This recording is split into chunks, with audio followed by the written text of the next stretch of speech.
Welcome to WDW Escape, brought to you by WDW Magazine. This week we turn to our archives for this festive magical moment, Rain's Accidental Holiday Resort Cocoa Crawl, written by Rain Blanken for issue 75, December 2019.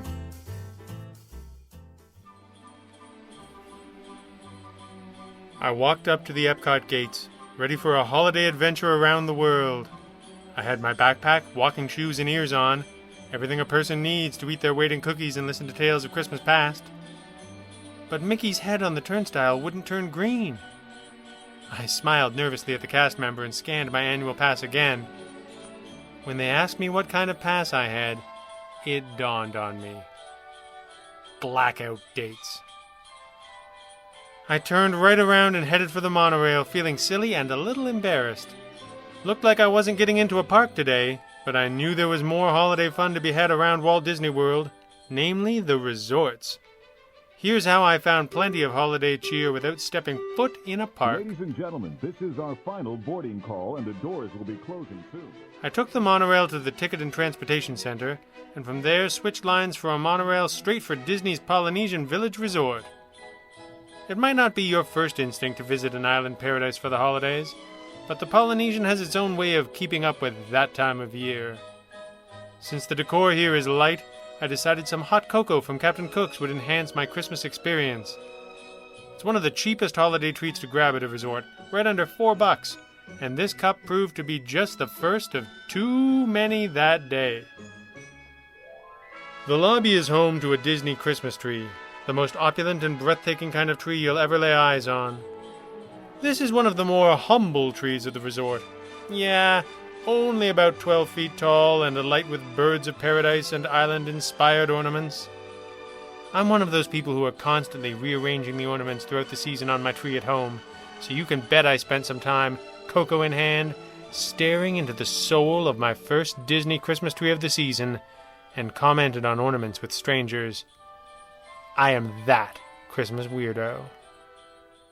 The subdued lobby made the twinkling lights all the more peaceful, which is great, because I needed to relax. I was about to turn Christmas up a few million notches at the Grand Floridian. Please stand clear of the doors. Por favor, manténganse alejado de las puertas. The Grand Floridian is another brief monorail ride away from the Polynesian, but worlds away when it comes to holiday decor. If I was looking for a very traditional Christmas, this is it. That incredible smell when I entered the lobby? It was the giant gingerbread house. It's so big there's even a few cast members inside selling specialty Christmas treats out of one of the windows. Music filtered down from the second floor of the lobby as a live band gave classic holiday tunes with jazz and classical treatments. I was ready for another hot cocoa and a snack, but instead of waiting in the long line at the gingerbread house window, I picked up a cup and a Christmas cookie at the Gasparilla Island Grill just outside the lobby. I also vowed to make reservations at Garden View Tea Room next year. How lovely would it be to sip a pot of tea in this atmosphere? There is typically a PhotoPass photographer stationed both at the enormous lobby tree and in front of the life-size gingerbread house, so even if you're flying solo, this is a great holiday photo spot. Well, the Grand Floridian offered a very traditional Christmas experience. I am more into a modern aesthetic, so I was eager to head around the monorail track to the Contemporary. Yep, that's me, sadly waving to Magic Kingdom from the monorail window, but I had other fun planned. The Contemporary isn't so obvious with the holiday cheer.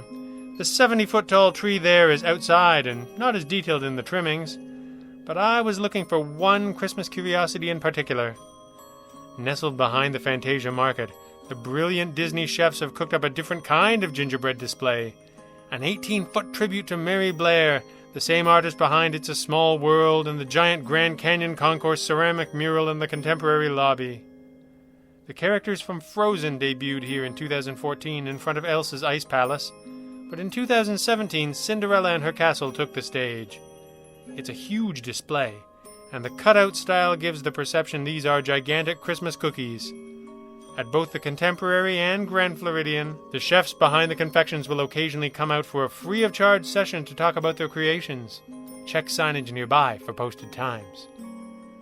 The booth next to the display tempted me with more hot cocoa, but I was still working on my cup from earlier, so I opted instead for a wrapped frozen rice treat to save for later.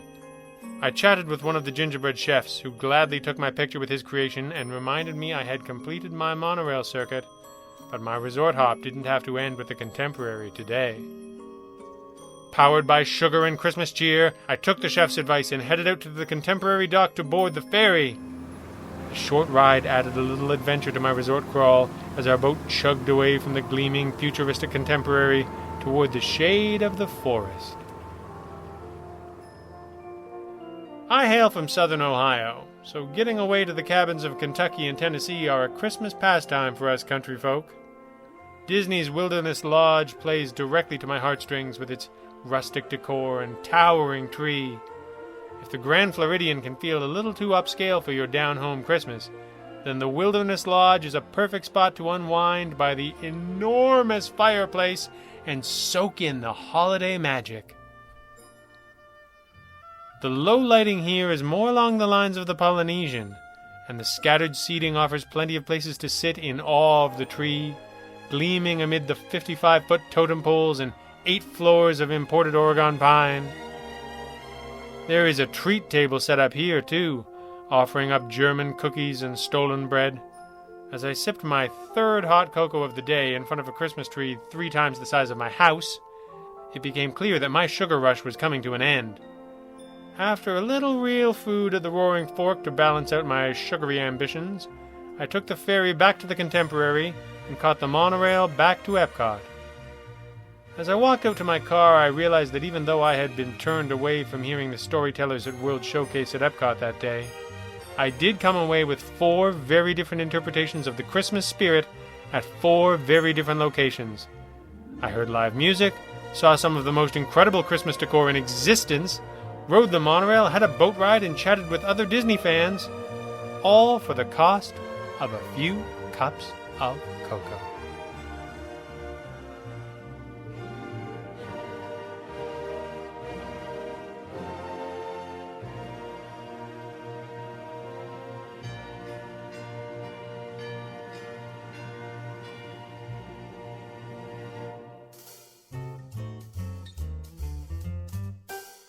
This has been WDW Escape, brought to you by WDW Magazine.